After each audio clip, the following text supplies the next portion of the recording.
तो देखो बच्चों, लास्ट लेक्चर में हम लोगों ने सीखा था सिस एंड ट्रांस, और हम लोगों ने सीखा था E and Z, nomenclature of geometrical isomer. हमने ये भी सीखा था ज्योमेट्रिकल आइसोमर के क्या क्या कंडीशंस है। आज हम लोग कुछ वैरायटीज ऑफ मॉलिक्यूल देखेंगे और ये देखेंगे कि कहाँ ज्योमेट्रिकल आइसोमर हो सकता है और कहाँ नहीं हो सकता है, और कहाँ पे नहीं होगा तो क्यों नहीं होगा, उस पर भी स्टडी करेंगे। ठीक है, तो आज हम लोगों का फोकस इस पे रहेगा। तो नीचे लिखते हैं, लिखो geometrical isomer are possible in the following cases. ठीक है, तो मैं आपको सारे केस लिखवा रहा हूं, मतलब पूरा रिसर्च कर लेते हैं कि कहां कहां ज्योमेट्रिकल आइसोमर हो सकता है। इसके अलावा और कोई होगा नहीं, और इसके अलावा आपसे कुछ पूछा भी नहीं जाएगा, आप टेंशन मत लो। मतलब मैं आपको जो बता रहा हूं समझ लो, इसके अंदर ही आएगा, इसके अलावा तो बनता ही नहीं, पूछा कहां से जाएगा। तो इसके बाहर कहीं किसी एग्जाम में आ नहीं सकता। तो सबसे पहला तो एल्कीन में हो सकता है, सबको पता है एल्कीन में, लेकिन कार्बन की वैलेंसी अलग अलग होनी चाहिए। जब लिख रहा है भाई तो सारे पॉइंट लिख लेते, क्या एल्कीन को छोड़ना, पता है पर फिर भी लिख लेते हैं। तो चलो पहला पॉइंट लिखते हैं, लिखो सब कुछ लिखते हैं इसमें। लिखते हैं पहला, geometrical isomer is possible in alkene when both the carbon of alkene have different valencies. तो दोनों कार्बन की वैलेंसीज अलग अलग, मतलब ये कार्बन अलग अलग एटम से जुड़ा है, ये कार्बन अलग अलग एटम से जुड़ा हुआ है।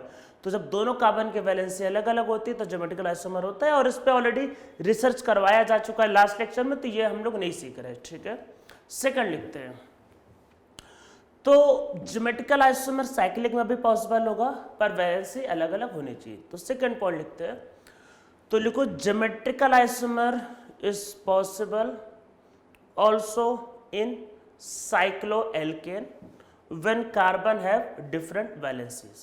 तो जब कार्बन की वैलेंसी डिफरेंट होगी तो वहां पे ज्योमेट्रिकल आइसोमर हो सकता है। जैसे मान लो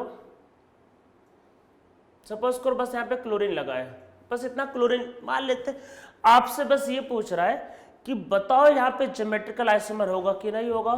यस, इसमें होगा। आप बोलोगे सर सिर्फ क्लोरीन है, देखो ऑर्गेनिक केमिस्ट्री में हाइड्रोजन दिखाया नहीं जाता है, वो आपको समझना पड़ेगा कि हाइड्रोजन यहाँ पे प्रेजेंट है। तो क्लोरीन दिखा रहा है तो समझ लो हाइड्रोजन तो है ही है भाई। अरे जो अगला जो एटम होगा हाइड्रोजन होगा, तो देखो भाई आपके पास रोटेशन रिस्ट्रिक्टेड है और इसकी दोनों वैलेंसी अलग अलग है, तो यहाँ पे ज्योमेट्रिकल आइसोमर हो सकता है। पर अगर मान लो आपके पास कुछ ऐसा होता कि 2 क्लोरीन लगा होता और ये कुछ ऐसा, तो इसकी देखो दोनों वैलेंसी आपके पास सेम है। हाँ, बाकी सारे कार्बन में तो CH2 होता है, तो बाकी में मतलब CH2 मतलब कि दोनों सेम एटम है, तो वहाँ हो ही नहीं सकता, इसमें दोनों क्लोरीन है, तो यहाँ पे ज्योमेट्रिकल आइसोमर नहीं होगा। तो मैं से कुछ स्ट्रक्चर बस लिख के दिखा रहा हूँ कि कहाँ हो सकता है कहाँ नहीं हो सकता।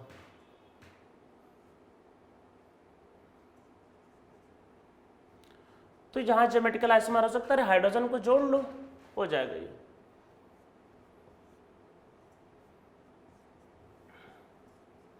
यहाँ भी ज्योमेट्रिकल आइसोमर हो सकता है। चलो इसमें हम लोग ड्रॉ करके चेक कर लेते हैं। तो देखो आपके पास क्या होगा,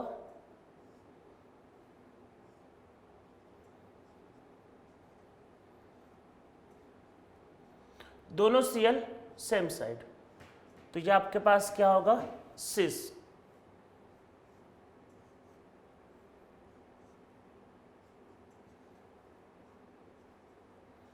और ये अपोजिट, तो ये इसका क्या होगा, ट्रांस। तो मतलब कि साइक्लिक में भी क्या होगा कि आपके पास ज्योमेट्रिकल आइसोमर हो सकता है सिस एंड आपके पास ट्रांस। ठीक है, तो साइक्लिक में भी अगर अलग अलग वैलेंसी होता है तो ज्योमेट्रिकल आइसोमर होता है। आप लोगों को पूरा समझ में आ रहा होगा।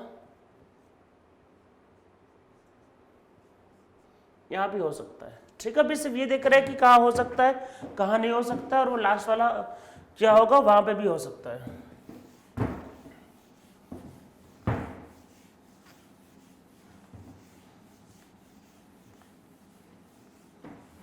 ये हो गया आपके पास सेकेंड। ठीक है, इसके अलावा हम लोग इसमें थोड़ा डिटेल में चलते हैं अब। तो देखो आप लोगों को एक याद होगा स्पाइरो सिस्टम। स्पाइरो मतलब कि जहाँ पे 2 साइक्लिक चेन में एक कार्बन कॉमन आता है। अगर आपको स्पाइरो सिस्टम समझना है तो आप IUPAC नोमेनक्लेचर में, मतलब मेरा जो लेक्चर बनाया हुआ है IUPAC नोमेनक्लेचर का, उसके सबसे लास्ट वाले आप जाओ लेक्चर में, उसमें मैंने स्पाइरो के बारे में बताया हुआ है। तो अगर 2 स्ट्रक्चर के बीच में, मतलब 2 रिंग के बीच में अगर एक कार्बन कॉमन होता है तो उसको बोलते हैं वो स्पाइरो स्ट्रक्चर है, ठीक है। तो हम लोग थोड़ा सा इसमें कुछ कॉन्जुगेटेड तो नहीं बोलेंगे, कुछ हम लोग मतलब कि समझ लो कि एडजेसेंट मतलब कि सिस्टम के बारे में कुछ हम लोग काम करने जा रहे हैं, ठीक है। तो कुछ देखो केसेस को समझने जा रहे हैं, ठीक है। तो इसमें नीचे लिखते हैं, तो नीचे लिखते हैं सम कॉम्प्लिकेटेड केसेस, कुछ कॉम्प्लिकेटेड केस को समझने जा रहे हैं। बहुत सिंपल से स्टार्ट करते हैं। ये मॉलिक्यूल शायद आप लोगों को याद आ रहा होगा, एलिन। एलिन के बारे में अगर किसी को समझना है तो देखो मैं अभी इसको एक्सप्लेन नहीं कर रहा, ऑलरेडी बहुत डिटेल में मैंने आधे घंटे इसको एक्सप्लेन किया हुआ है। तो आप लोग केमिकल बॉन्डिंग में अगर आपको समझने का मन होगा एलिन को, तो आप जाना केमिकल बॉन्डिंग में।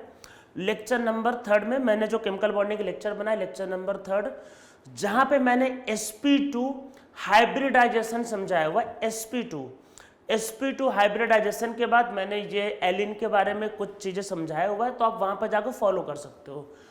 तो एलिन का स्ट्रक्चर जो होता है एक्चुअल में वो नॉन प्लेनर होता है।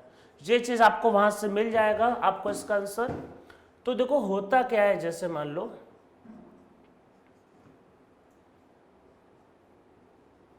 तो ये जो मॉलिक्यूल है, ठीक है, तो अगर आपसे पूछे क्या ये मॉलिक्यूल एक दूसरे के ज्योमेट्रिकल आइसोमर है, तो आपको लगेगा ऐसा है, पर जो दिखता है वैसा होता नहीं है। ये इस बात को ध्यान रखना है। तो कई बार हमारी आंखें भी धोखा खा सकती है, दोनों दिख रहा है ज्योमेट्रिकल आइसोमर, पर ये ज्योमेट्रिकल आइसोमर होते नहीं है। एलिन मॉलिक्यूल में ज्योमेट्रिकल आइसोमर नहीं होता है। तो मैं थोड़ा सा ट्राई करता हूं फिर से समझाने का। देखो एलिन के केस में क्या होता है, देखो एलिन के केस में क्या होता है कि पहले ज्योमेट्रिकल आइसोमर। देखो ज्योमेट्रिकल आइसोमर में क्या होता है कि 2 एटम के बीच में डिस्टेंस अलग अलग होना चाहिए। मतलब ज्योमेट्रिकल आइसोमर में ये कहते हैं कि जो 2 एटम होते हैं उनके बीच का डिस्टेंस अलग अलग होना चाहिए। एलिन में ऐसा नहीं होता है। पहले समझ लेते हैं एलिन का स्ट्रक्चर। इस स्ट्रक्चर को डिटेल में समझना होगा तो केमिकल बॉन्डिंग लेक्चर 3 में जाना, sp2 हाइब्रिडाइजेशन देखना, वहां पे आपको इसका आंसर मिल जाएगा। अभी थोड़ा सा समझते, देखो बहुत थोड़ा सा, देखो है क्या, थोड़ा सा ध्यान से। देखो 1 कार्बन, 2 कार्बन, 3 कार्बन। इस कार्बन में मान लेते हैं इधर क्लोरीन आपके पास आगे। देखो इसमें क्या होता है, इसमें एक इस प्लेन में होता है तो एक इस प्लेन में होता है। और क्यों ऐसा होता है, मतलब एक अगर ऐसे वाले प्लेन में तो एक मतलब एक जो होता है वो इस प्लेन में है, जिस प्लेन में बुक है, और एक प्लेन के ऊपर नीचे होता है। ऐसा क्यों होता है, इसका आंसर केमिकल बॉन्डिंग में ऑलरेडी दिया हुआ है, ठीक है। तो देखो समझते हैं, 1 2 3 कार्बन, इसमें मान लो क्लोरीन आपका आगे है और हाइड्रोजन मान लो पीछे। तो फिर से समझते हैं, क्लोरीन आगे, हाइड्रोजन पीछे। और यहाँ पे आपके पास क्या है, देखो यहाँ पे आपके पास क्या है, यहाँ पे क्या है कि क्लोरीन एक ऊपर है और यहाँ पे क्लोरीन मतलब यहाँ पे हाइड्रोजन नीचे। समझो फिर से, क्लोरीन ऊपर, हाइड्रोजन नीचे। इसमें क्लोरीन आगे है, इसमें क्लोरीन पीछे है। तो यहाँ पे क्लोरीन देखो ऊपर था, तो ऊपर वाले क्लोरीन से आगे वाले क्लोरीन का डिस्टेंस निकाल लो, ठीक है। फिर अगली बार मान लेते मैंने इसको पलट दिया, तो अब हाइड्रोजन आगे हो गया और क्लोरीन पीछे हो गया। तो अब इस क्लोरीन से इस क्लोरीन का डिस्टेंस निकालोगे, फिर से सेम आएगा। देखो ज्योमेट्रिकल आइसोमर के लिए क्या होता है, जो 2 अलग अलग स्ट्रक्चर होते हैं उसमें डिस्टेंस अलग अलग होना चाहिए। जब क्लोरीन जब ऊपर था और जब क्लोरीन जब आगे था उसका डिस्टेंस, इसको जब पलट दिया, क्लोरीन जब ऊपर था और जब भी पीछे क्लोरीन है इसका डिस्टेंस वो सेम है।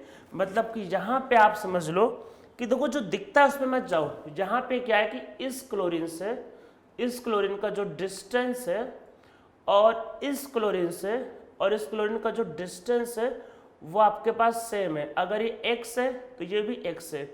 एक क्या होता है, एक प्लेन के, इसमें एक प्लेन के ऊपर है और एक आगे है, और एक प्लेन के ऊपर और एक पीछे है। तो पीछे वाले से ऊपर का डिस्टेंस, आगे वाले से ऊपर का डिस्टेंस सेम होता है। तो यहाँ पे डिस्टेंस अलग अलग नहीं है, तो इसलिए यहाँ पे ज्योमेट्रिकल आइसोमर नहीं होगा। इस बात को ध्यान रखना है। ज्योमेट्रिकल आइसोमर होने के लिए क्या होते हैं कि आपका क्या होना चाहिए, डिस्टेंस अलग अलग होना जरूरी है। अब मैं आप लोगों को देखो, ये तो समझने वाली बात होगी।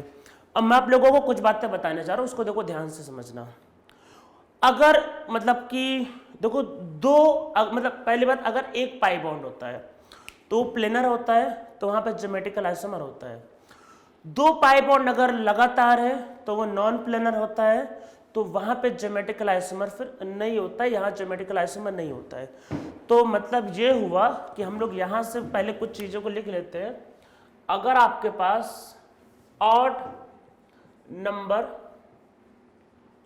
ये चीज़ इवन मैंने केमिकल बॉन्डिंग में लिखवाया हुआ, कॉन्सिक्यूटिव डबल बॉन्ड है, तो वो क्या होगा, वो होगा प्लेनर।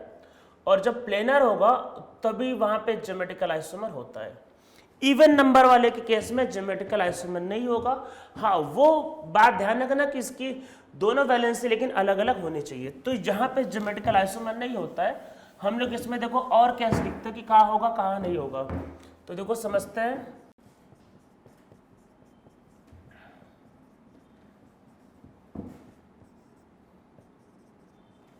जहां ज्योमेट्रिकल आइसोमर हो जाएगा 3 है, ठीक है। ये एक प्लेन में है, तो इसको पलट दोगे तो इसका सिस और ट्रांस बन जाएगा। वो मतलब अभी नहीं डिस्कस कर रही कि कौन सिस है कौन ट्रांस, अभी डिस्कस ये हो रहा है कहाँ होगा कहाँ नहीं होगा। जहां पे ज्योमेट्रिकल आइसोमर हो जाएगा,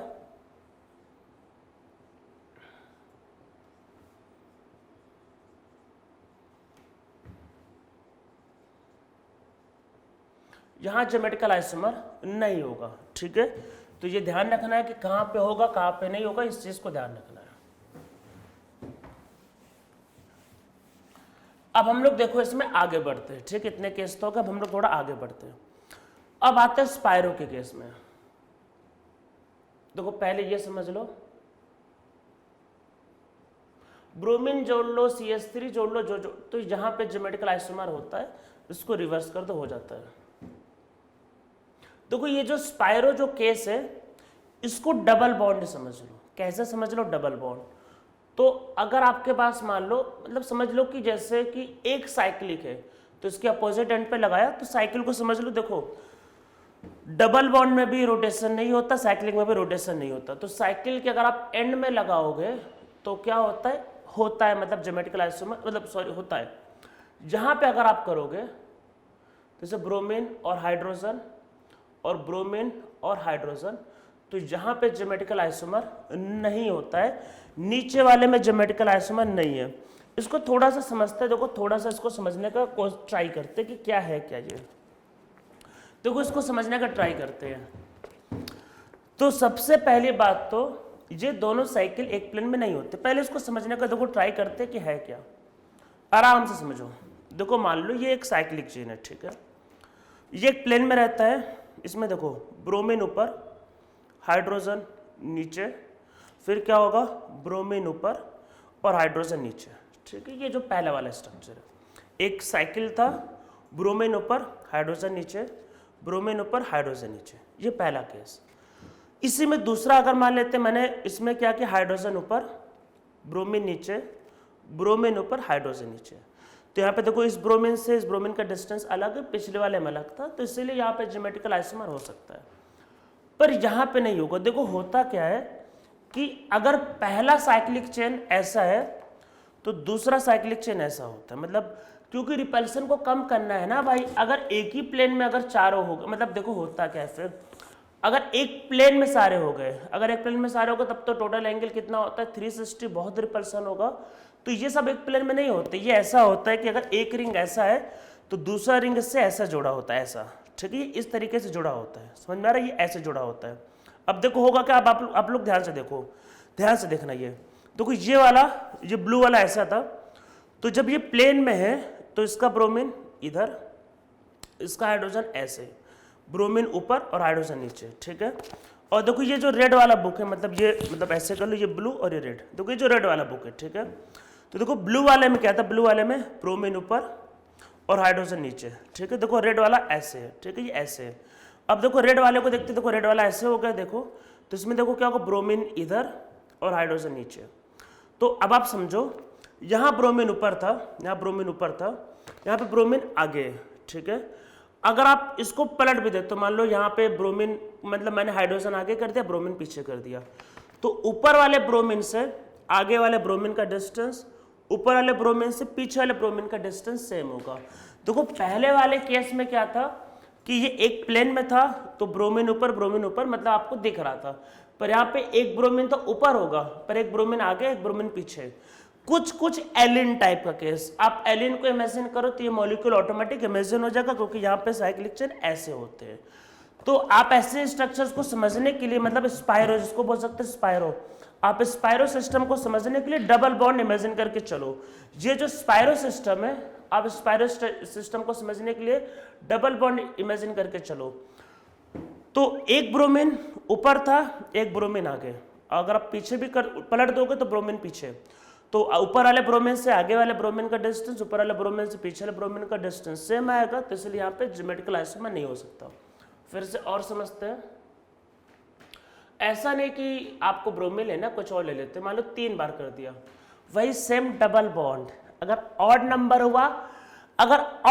हुआ तो ज्योमेट्रिकल आइसोमर हो जाएगा। मान लेते मैंने यहाँ पे जोड़ा CH3H, ये ध्यान रखना वैलेंसी अलग अलग होनी चाहिए, और यहाँ पे H और यहाँ पे H, अगर दोनों सेम हो गए तब नहीं होगा, ये ध्यान रखना कि ये जो कार्बन है इसके वैलेंसी अलग अलग होने चाहिए। तो यहाँ पे भी क्या होगा, कार्बन के दोनों वैलेंसी अलग अलग है, तो यहाँ पे ज्योमेट्रिकल आइसोमर क्या है कि हो जाएगा, ठीक है। तो और अगर इसको 4 बार करते हैं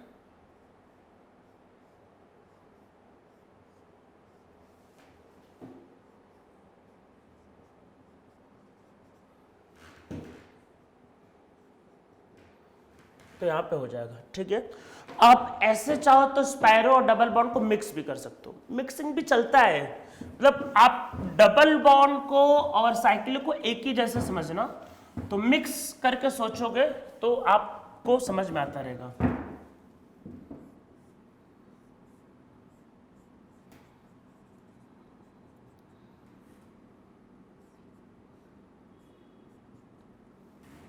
जैसे मान लेते ये, ठीक है, तो साइक्लिक 1, डबल बॉन्ड 1, मतलब कि 2, ठीक है।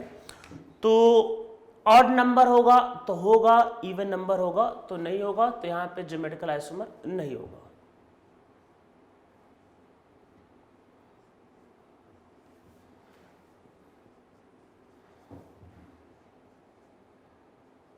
ड्यूटेरियम भी लगा कोई बात नहीं, ज्योमेट्रिकल आइसोमर होगा। ऑड नंबर सिस्टम है तो हो जाएगा, इवन नंबर सिस्टम में तो नहीं होगा।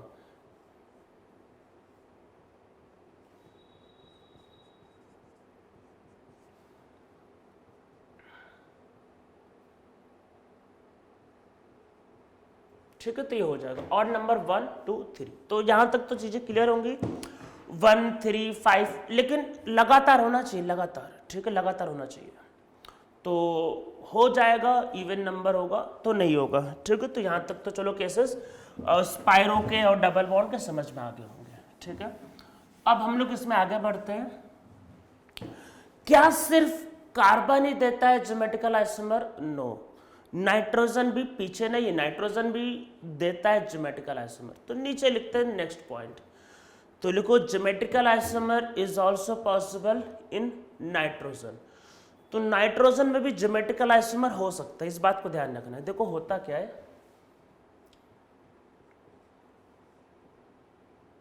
कुछ भी जोड़ दो, यहां पे जोड़ दो, यहां पे कुछ भी जोड़ देते CH3, सिर्फ अभी आप लोगों को समझाने के लिए।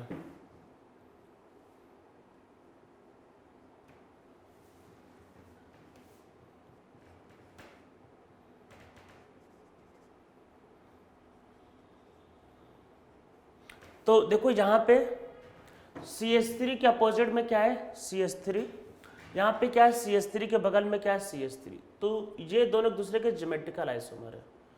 तो नाइट्रोजन में भी ज्योमेट्रिकल आइसोमर होता है। ऑक्सीजन नहीं दे सकता है, अगर ऑक्सीजन में डबल बॉन्ड बना होगा तो वहाँ पे दोनों साइड लोन पेयर होगा, ठीक है। तो अलग अलग होना चाहिए, मतलब रोटेशन रिस्ट्रिक्टेड होना चाहिए और डिस्टेंस अलग अलग होना चाहिए। तो नाइट्रोजन में भी ज्योमेट्रिकल आइसोमर हो सकता है। इसमें हम लोग कुछ बातों को समझते हैं। तो एक मॉलिक्यूल याद होगा, थोड़ी सी मतलब हम लोग 1 ही 2 लेक्चर पहले समझे थे। एक मॉलिक्यूल आप लोगों को याद होगा, OH, ये मॉलिक्यूल, इसको मैंने कहा था ऑक्सिम। तो नाइट्रोजन पे अगर कभी केस आता है तो ऑक्सिम पे ही पूछा जाता है, ऑक्सिम पे सारा फोकस होता है, ठीक है। मैं एक रिएक्शन लिखने जा रहा हूं, रिएक्शन के बारे में आगे आप लोगों को पढ़ाया जाएगा, बस ऐसे ही एक मतलब मैं आपको लिख देता हूँ थोड़ा सा जो आपको पता होना चाहिए, बाकी रिएक्शन आप लोगों को आगे आएगा, ठीक है। तो अगर आपके पास मान लो कि C डबल बॉन्ड OH, जिसको बोलते हैं कार्बोनिल, ठीक है, इसकी रिएक्शन अगर आप कराते हो H2NOH के साथ, तो ये बाहर निकल जाता है और इसी से बनता है ऑक्सिम। बाहर कैसे निकला, वही वाटर, और बाहर कैसे निकले ये हम लोगों को नहीं देखना, बस ये समझ लो ये रिएक्शन हुआ, ठीक है। जैसे मान लो कि आपके पास ये है एल्डिहाइड, मतलब ये रिएक्शन सिर्फ एल्डिहाइड और कीटोन देता है। रिएक्शन कैसे होता है ये नहीं समझना, थोड़ा सा बस कर रहा है, क्योंकि आइसोमेरिज्म में कई बार इस पे बेस भी क्वेश्चन रहते हैं कई बुक्स में, तो इसलिए हम लोग ये कर ले रहे हैं थोड़ा सा। ये आपके पास एक एल्डिहाइड है, अगर आप एल्डिहाइड का रिएक्शन इसके साथ करते हो तो क्या बनेगा, C डबल बॉन्ड N और OH, ये R, ये H, इसको हम लोग बोलते हैं दिस इज एल्डोक्सिन। अरे एल्डिहाइड से बना एल्डोक्सिन, ठीक है, ऐसा बोला जाता है। इसमें देखो है कि एक्चुअल में इसमें भी कुछ नेमिंग होती है, जैसे कि ये स्ट्रक्चर देखो 2 तरीके से ड्रॉ हो सकते हैं, इसको समझो पहले। तो यहाँ पे लोन पेयर अगर होगा, एक ये हो सकता था, अगर मैं लोन पेयर को भी ड्रॉ करता हूं तो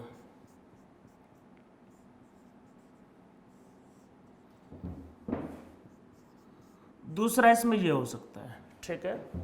अब समझो क्या बोलते हैं, अगर H और OH अगर सेम साइड है, मतलब ये H और OH, कौन, H और OH अगर सेम साइड है तो इसको सिन बोला जाता है, ठीक है।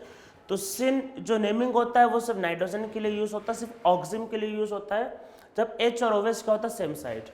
और अगर H और OH अगर ये अपोजिट साइड है तो इसको बोलते हैं एंटी। तो सिन और एंटी ये याद रखना है, इसमें लिखना चाहो तो लिख लो, when H and OH are same side it is known as sin, and when H and OH are in opposite side it is known as anti। तो जैसे कि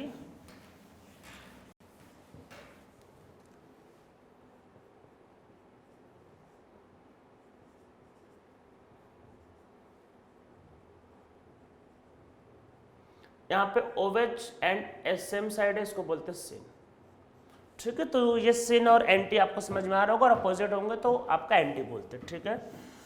तो ये तो हो गया आपके पास कौन, एल्डिहाइड के लिए, ठीक है। चलो कीटोन के लिए भी कर लेते हैं।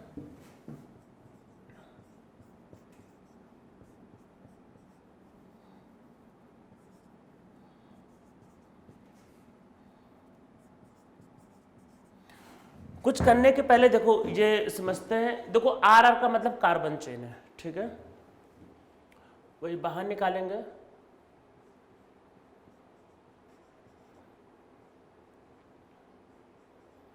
ठीक है, ये बने, इसको बोलते हैं कीटोक्सिन, कीटोक्सिन। अब समझो पहले इस बात को समझो, देखो है क्या, अगर ये दोनों कार्बन चेन सेम होते हैं, जैसे मान लो कि आपके पास एक एग्जांपल समझते हैं CH3, C double bond OCH3, अगर दोनों कार्बन चेन सेम होते हैं तो उसको बोलते हैं सिमेट्रिकल कीटोन, मतलब कि अगर दोनों कार्बन चेन सेम है तो उसको बोलते हैं सिमेट्रिकल कीटोन। सिमेट्रिकल कीटोन का मतलब ये हुआ कि इस कार्बन की दोनों वैलेंसी सेम हो गई, दोनों वैलेंसी सेम हो गई, तो यहाँ पे ज्योमेट्रिकल आइसोमर नहीं होगा। तो इसमें नीचे लिखो इन केस ऑफ सिमेट्रिकल, अरे जो सिमेट्रिक होगा, in case of symmetrical ketone geometrical isomer is not possible. तो इसमें ज्योमेट्रिकल आइसोमर नहीं हो सकता। तो इसमें नीचे लिखो so for geometrical isomer unsymmetrical ketone are taken. तो यहाँ पे क्या लेते हैं, अनसिमेट्रिकल कीटोन, ठीक है। अब इसकी नेमिंग देखो, सिन और एंटी वैसे नॉर्मली कीटोन में नहीं पूछा जाता, नॉर्मली पूछा वो एल्डिहाइड में ही जाता है, पर फिर भी लिख लेते हैं नॉर्मली, वैसे ये कोई पूछता नहीं, मैं बता देता हूँ पहले से।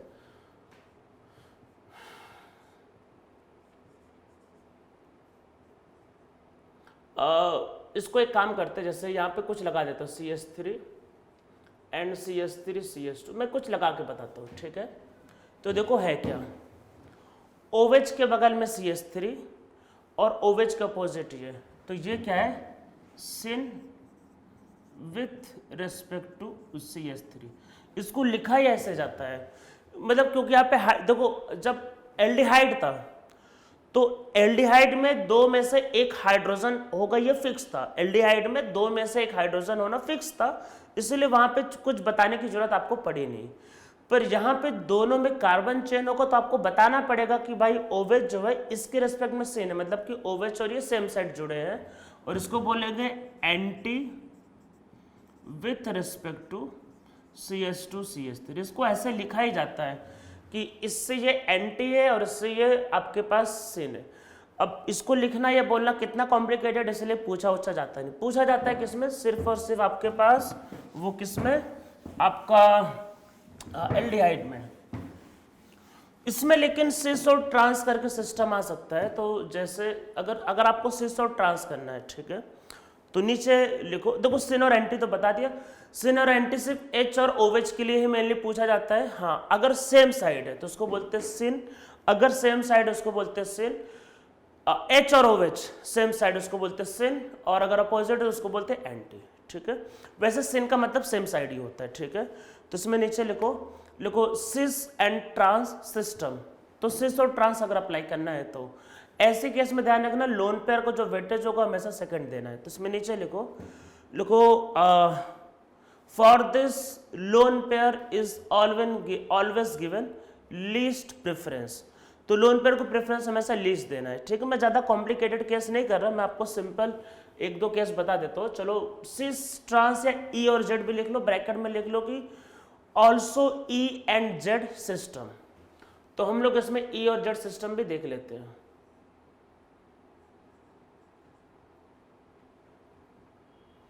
ऐसा नहीं कि हमेशा OH हो, देखो OH होगा तो ऑक्सिम होगा, ठीक है, OH होगा तो ऑक्सिम होगा। सिन और एंटी सिस्टम सिर्फ ऑक्सिम के लिए अप्लाई होगा। आप नीचे लिखना चाहते लिख लो कि syn and anti system is applicable only for oxime, ठीक है, सिर्फ ऑक्सिम के लिए होगा। कुछ और लगा देते हैं, मान लेते CH3 कर दिया।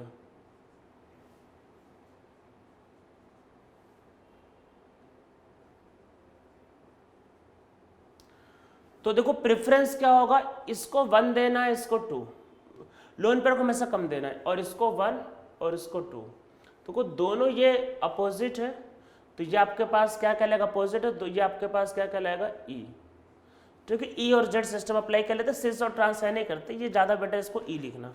सिस और ट्रांस लिखने का मैंने तो ज़्यादा बेटर आप दोनों साइड नाइट्रोजन ले लो, दोनों साइड नाइट्रोजन में भी होता है।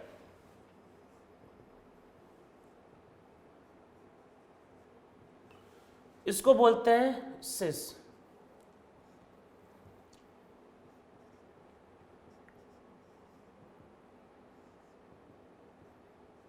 CH3 को Me लिख सकते हैं, इसको बोलते हैं ट्रांस।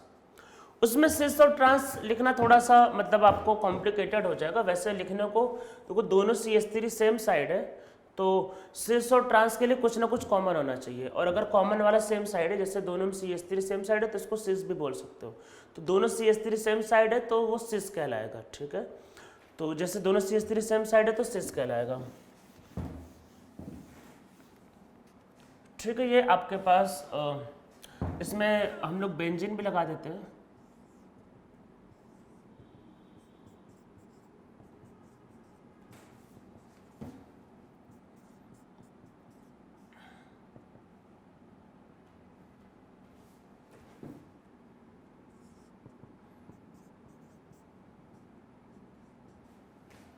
ठीक है, तो ये आपके पास क्या हो जाएगा, ये आपके पास हो जाएगा सिस एंड ट्रांस। ये जो मॉलिक्यूल है एक्चुअल में इसका नाम होता है डाइफिनाइल या एजो, या लिखते हैं इसको एजो और डाइफिनाइल। ये याद रखना इसको, मतलब ये ऐसा आ सकता है इसका सिस और ट्रांस। एजो का मतलब कि एन डबल बॉन्ड एन बताना चाह रहे हैं इसमें। ठीक है, तो ये आपको सिस्टम समझ में आ गया है। अब हम लोग वो केस करते हैं जब साइक्लिक चेन में डबल बॉन्ड होता है। अगर साइक्लिक चेन में अगर डबल बॉन्ड हो गया तो सिस और ट्रांस तभी होगा जब कम से कम 8 कार्बन होगा, उससे कम में नहीं हो सकता। ठीक है, तो नीचे लिखो, और उसमें किसी भी सब्स्टिट्यूएंट की जरूरत नहीं होती। हाँ, अगर कुछ आपने जोड़ दिया तो अलग, कैसे बिना जोड़े 8 कार्बन या उसके ऊपर वाला जो साइक्लोएल्कीन होता है वो ऑटोमेटिक ज्योमेट्रिकल आइसोमर दिखाता है, ऑटोमेटिक। मैं भी एग्जांपल दिखाऊंगा। तो इसमें नीचे लिखो इफ नॉर्मल साइक्लोएल्कीन हैव 8 और मोर देन 8 कार्बन, 8 और more than 8 carbon, it will always show geometrical isomer। इसमें नीचे लिखो in this any other substituent is not required। यहां पे किसी की जरूरत है ही नहीं। मतलब कि देखो क्या,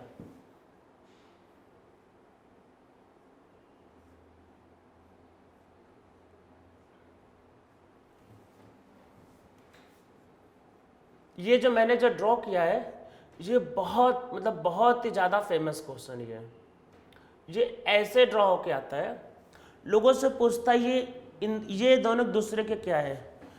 मैक्सिमम लोगों का आंसर आता है कि ये दोनों एक दूसरे के पोजीशन आइसोमर है। देखो भाई, पोजीशन आइसोमर आप लोगों को मैंने पढ़ा दिया है, लेक्चर में हम लोगों ने कर लिया ना पोजीशन आइसोमर। पोजीशन आइसोमर के लिए पोजीशन का बदलना जरूरी होता है। इसका नाम भी साइक्लोडेक, अरे नंबरिंग तो यहीं से चालू होगी डेक 1 इन, और नंबरिंग यहाँ से चालू होगी तो ये क्या साइक्लोडेक 1 इन। जब सेम IUPAC नेमिंग है तो स्ट्रक्चर आइसोमर कैसे हो गया। देखो स्ट्रक्चर आइसोमर होने के लिए स्ट्रक्चर का बदलना जरूरी है। अगर अलग अलग स्ट्रक्चर होंगे तो उनका IUPAC नोमेनक्लेचर अलग अलग होना चाहिए, पर दोनों का IUPAC नोमेनक्लेचर सेम है, साइक्लोडेक 1 इन, साइक्लोडेक 1 इन। इसका मतलब कि यहाँ स्ट्रक्चर आइसोमर है ही नहीं। देखो पहले कुछ बातें मेरे समझ लो, जो मैं लिखवा नहीं रहा, जो आपको याद रखना है, ध्यान रखना है। स्ट्रक्चर आइसोमर के केस में स्ट्रक्चर अलग अलग होते हैं, और अगर अलग अलग स्ट्रक्चर तो उनके IUPAC नोमेनक्लेचर सेम, मतलब उनका IUPAC नोमेनक्लेचर अलग अलग होता है। Different structure so different IUPAC nomenclature. जब स्टीरियो आइसोमर होता है तो यहाँ पे क्या होता है, यहाँ पे आपके पास होता है सेम स्ट्रक्चर, और अगर स्ट्रक्चर सेम है तो इनका जो IUPAC जो नोमेनक्लेचर होगा वो आपके पास सेम होगा। सेम स्ट्रक्चर अगर है तो इनका IUPAC नोमेनक्लेचर सेम होगा। तो स्टीरियो आइसोमर में IUPAC नोमेनक्लेचर नॉर्मली सेम ही रहते हैं क्योंकि सेम स्ट्रक्चर है। ठीक है, तो इन दोनों का IUPAC नोमेनक्लेचर सेम है, इसका मतलब ये स्ट्रक्चर आइसोमर नहीं हो सकते। अब इसको समझते, देखो हाइड्रोजन तो दिखाया नहीं जाता, हाइड्रोजन आपको पता ही होगा। तो यहाँ पे हाइड्रोजन ऐसे और यहाँ पे हाइड्रोजन ऐसे। देखो हाइड्रोजन देखो उल्टे जोड़े हैं, देखो डबल बॉन्ड, या फिर इधर देखो कार्बन, इधर देखो कार्बन। ठीक है, और यहाँ पे देखो क्या है, हाइड्रोजन दोनों सेम साइड है। तो ये इसका सिस फॉर्म है, ये इसका ट्रांस फॉर्म है। बिना कुछ किए, हमने कोई सब्स्टिट्यूएंट नहीं लगाया। तो ऐसे अगर साइक्लिक चेन में अगर आपके पास डबल बॉन्ड होता है तो वो बाय डिफॉल्ट क्या होता है, सिस और ट्रांस होता है। तो अब आप बोलोगे सर फिर कम से कम 8 कार्बन क्यों चाहिए। देखो ऐसे अजीबोगरीब स्ट्रक्चर बनाने के लिए कार्बन ज़्यादा चाहिए होते हैं। अगर कार्बन कम होंगे तो फिर ये नहीं हो पाएगा। तो इसमें नीचे लिखो if carbon is less than 8, मतलब 7 6 अगर हो गए, in that case if carbon is less than 8, in that case transform is not possible. तो वहां पर ट्रांसफॉर्म पॉसिबल नहीं हो सकता। देखो इस बात को समझते हैं, जैसे मान लो ये मॉलिक्यूल है, तो इसका सिर्फ सिस वाला ड्रॉ हो पाएगा, ठीक है, इसका ट्रांसफॉर्म नहीं हो सकता। देखो ज्योमेट्रिकल आइसोमर तभी होगा जब कम से कम दो फॉर्म होंगे, सिस और ट्रांस। जहां पे सिस वाला तो ड्रॉ हो जाएगा, ट्रांस नहीं हो सकता। देखो ट्रांस अगर आप करना चाहते हो, देखो बातों को समझो, देखो यहां पे अगर आपको देखो ट्रांस करना है, देखो समझो, तो हाइड्रोजन अपोजिट लेना पड़ेगा, समझो। अब इससे क्या जुड़ा है CH2 और इससे क्या जुड़ा है CH2, देखो समझो, पहले आराम से समझो बातों को।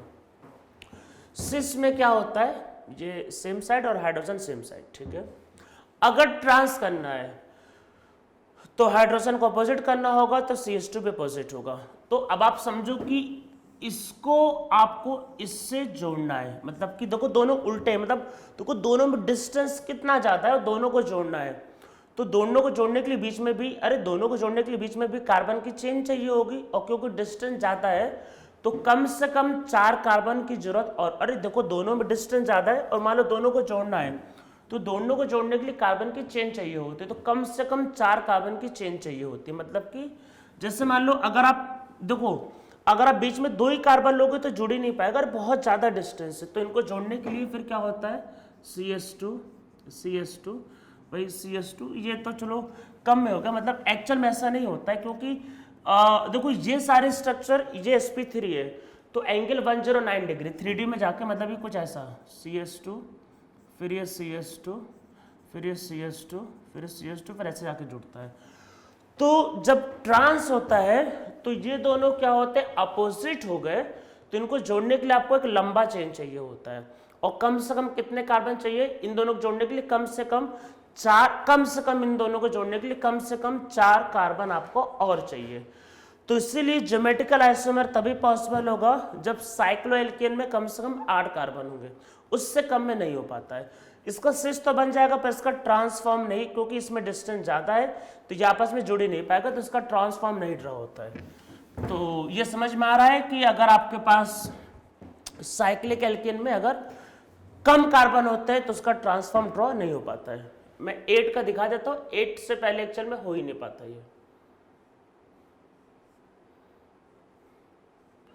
ये इसका सिस,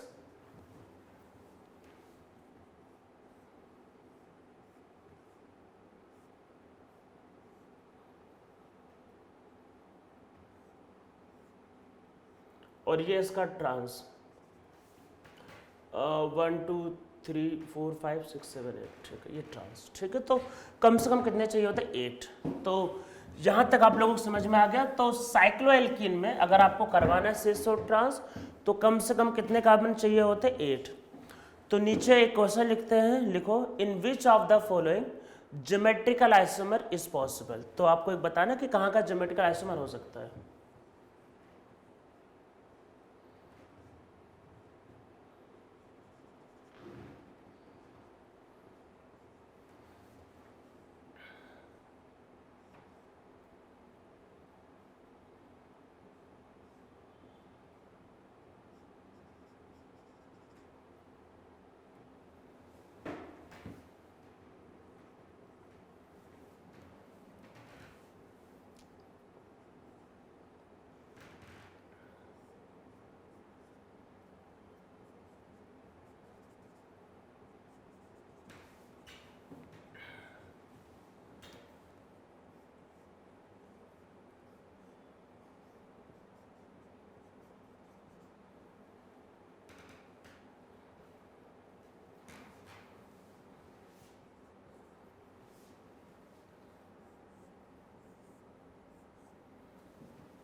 तो ये कुछ केसेस हम लोग करते हैं अपने अंडरस्टैंडिंग को बढ़ाने के लिए कि कहाँ का ज्योमेट्रिकल आइसोमर होता है, कहाँ नहीं। ठीक है, इस तरीके के कुछ कॉम्प्लिकेटेड क्वेश्चंस जेईई मेन और एडवांस में आ सकते हैं, इवन नीट में भी आ सकता है। देखो, तो सबसे पहली बात, यहाँ पे एक हाइड्रोजन होगा, यहाँ पे भी हाइड्रोजन होगा, इनकी वैलेंसी अलग अलग है, तो यहाँ पे ज्योमेट्रिकल आइसोमर हो जाएगा। ठीक है, ये जो क्वेश्चन, ये बहुत ही अच्छा क्वेश्चन है। इस तरीके के क्वेश्चन नीट, जेईई मेन और जेईई एडवांस किसी में भी आ सकता है। और ऐसे क्वेश्चंस में लोग मतलब मोस्टली गलत करते हैं, लोग स्पायरो और वही सब में एलिन में खो जाते हैं और इसको देखना बंद कर देते हैं। देखो, यहाँ पे स्पायरो होने के लिए यहाँ पे कुछ जोड़ा नहीं था, यहाँ पे तो ऑटोमेटिक हाइड्रोजन होगा, तो उन केस से बाहर निकलो। ऐसे समझो कि देखो, यहाँ पे ये हाइड्रोजन, यहाँ पे CH3, तो देखो डबल, देखो ऐसे समझो, ये डबल बॉन्ड समझो, सिंपल, मतलब बेसिक फंडामेंटल को मत बोलो। देखो डबल बॉन्ड, यहाँ पे हाइड्रोजन, यहाँ CH3, इधर वाले में ये देखो, ये अलग है, ये आपके पास CH2 है, ये CH है, अलग है। अरे सिंपल है ना, ये देखो, ये CH2 है, CH2 और ये CH है, डबल बॉन्ड है। और अगर आप इसका एक दूसरा ड्रॉ करो, देखो एक मैं और ड्रॉ करके दिखाता हूं,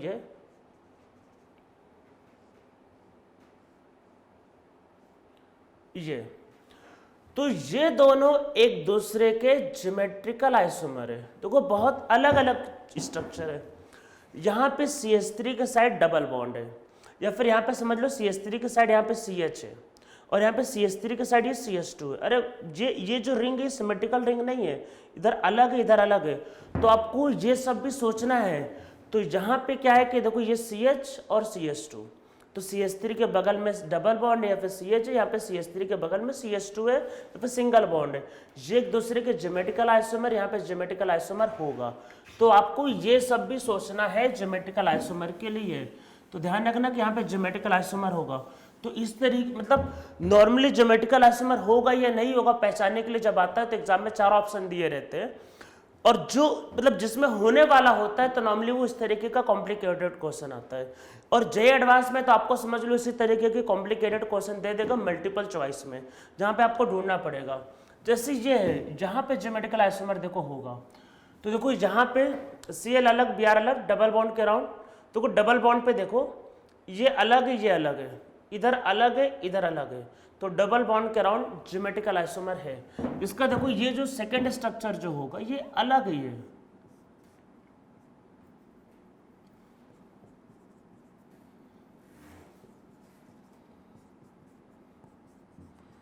नहीं, ये Br, तो ये दोनों एक दूसरे के ज्योमेट्रिकल आइसोमर है भाई, ये एक दूसरे के अलग अलग ज्योमेट्रिकल आइसोमर है। तो यहाँ पे होगा ये स्पायरो वाला केस, देखो स्पायरो में एंड टू एंड होता है, जो स्पायरो वाला केस है यहाँ पे ज्योमेट्रिकल आइसोमर नहीं होगा।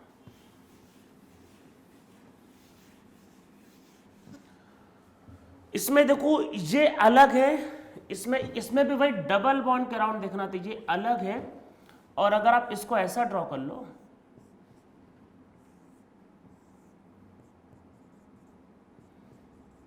तो ये अलग है, तो यहां भी ज्योमेट्रिकल आइसोमर होगा।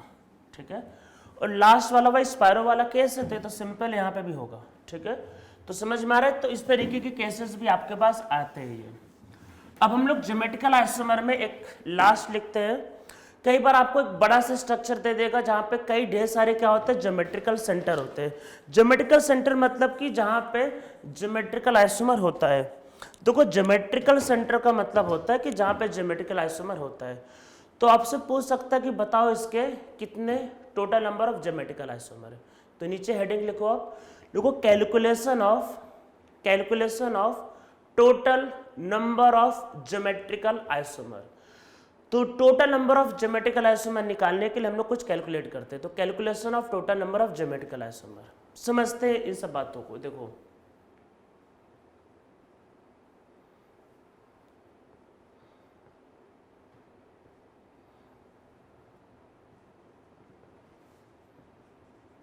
तो यहाँ पे एक ही ज्योमेट्रिकल सेंटर है, तो इसके दो ही फॉर्म होते हैं, सिस और ट्रांस। तो इसका आंसर आएगा 2। जैसे मतलब पूछे कि कितने ज्योमेट्रिकल आइसोमर है, 2, एक सिस और एक ट्रांस। पर इसमें एक समझते हैं, देखो CH3 CH double bond CH, फिर CH, फिर डबल बॉन्ड CH और CH2, फिर CH3।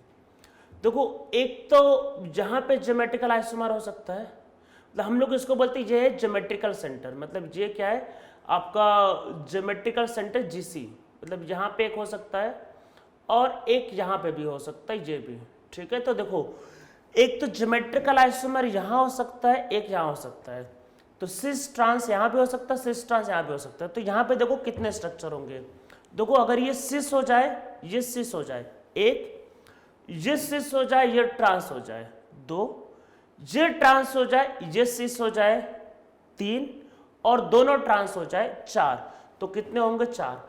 अब हर बार ऐसे कैलकुलेट करना क्या होता है कि मतलब पॉसिबल नहीं होता, पर यहाँ पे कितने ज्योमेट्रिकल मतलब स्ट्रक्चर बन सकते हैं चार, और इसका सिस, इसका सिस, इसका सिस, इसका ट्रांस, उसका ट्रांस, इसका सिस, दोनों का ट्रांस, तो यहाँ पे टोटल कितने स्ट्रक्चर बन सकते हैं आपके पास 4। पर हर बार ऐसे काउंट करना तो पॉसिबल नहीं होगा, हो सकता है एग्जाम में आपको कुछ बड़े भी स्ट्रक्चर आ जाए, तो मैं इन चीज़ों के लिए आपको एक ट्रिक बता रहा हूँ जो आपको यूज़ करना है, ठीक है। तो हम लोग लिखते हैं एक formula, total number of geometrical isomer का, total number of geometrical isomer का फॉर्मूला लिखते हैं। तो देखो होता क्या है, इसका फॉर्मूला होता है 2 to the power n, ठीक है, और मतलब व्हेन क्या है कि व्हेन स्ट्रक्चर इज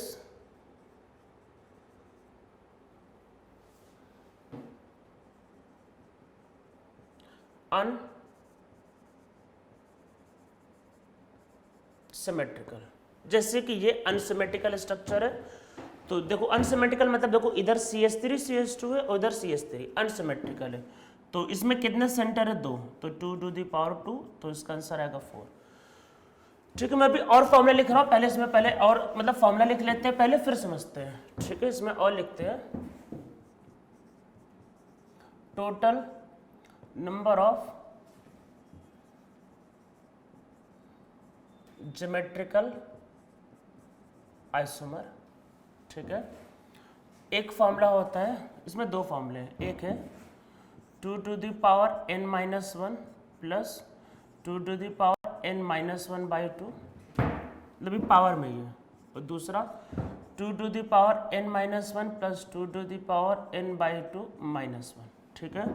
ये कब होगा, जब n आपके पास ऑड होगा, और ये कब होगा, जब n आपके पास क्या होगा, इवन होगा, इवन होगा तो ये, ऑड होगा तो ये, ठीक है। ये कब होगा formula, when structure is symmetrical, अगर स्ट्रक्चर सिमेट्रिकल है तो ये फॉर्मूला यूज करना है, ऑड n ऑड है तो वो, और n इवन है तो ये। इसमें n क्या है, n आपके पास है नंबर ऑफ ज्योमेट्रिकल सेंटर, मतलब कि जहां जहां पे ज्योमेट्रिकल आइसोमर हो सकता है, ठीक है। ये फॉर्मूला लिख लो, अभी हम लोग कुछ एग्जांपल्स करते हैं तो आप लोगों को ये पूरा समझ में आ जाएगा। तो अनसिमेट्रिकल के लिए फॉर्मूला है 2 to the power n, और सिमेट्रिकल के लिए ये दो अलग अलग फॉर्मूले, ऑड के लिए अलग, इवन के लिए अलग, ठीक है। नीचे क्वेश्चन लिखो, find the total number of geometrical isomer in the following. हम लोग total number of geometrical isomer निकालते हैं, कुछ स्ट्रक्चर लिखते हैं उसमें।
क्लोरीन भी लग सकता है ये।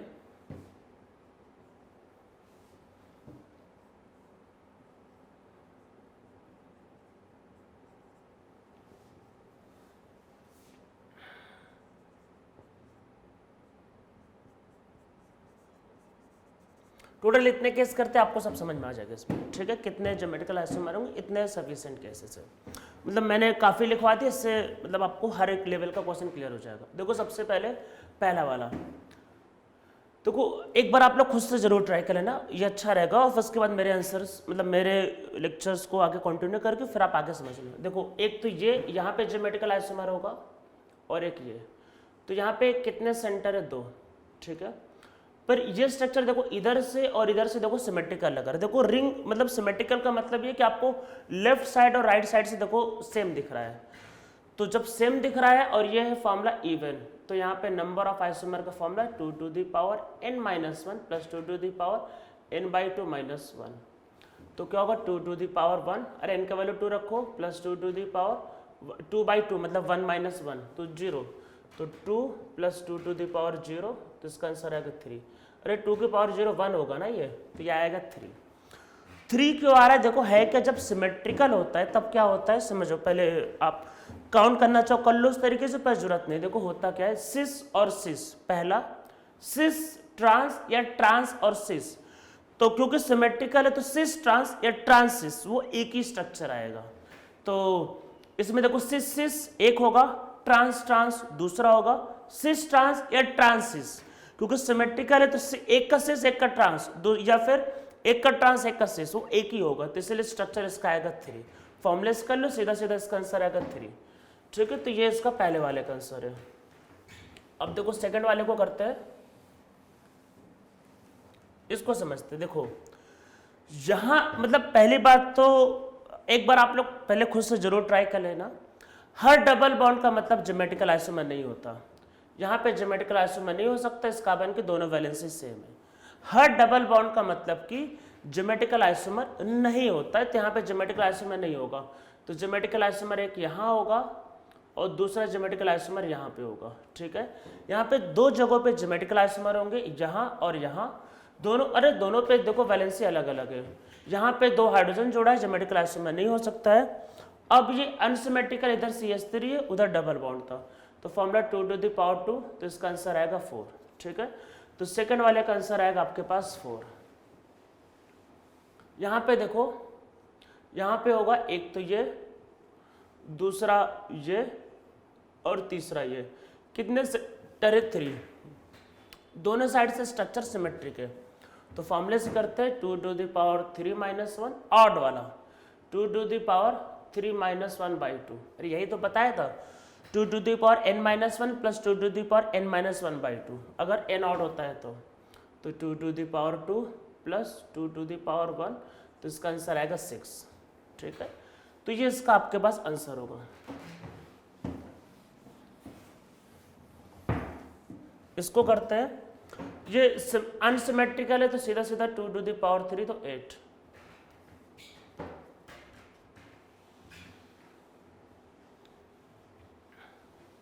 अब देखो समझो, ये पूरा मिलके देखो 3 लगातार डबल बॉन्ड है, ये पूरा मिलके एक ज्योमेट्रिकल सेंटर होता है।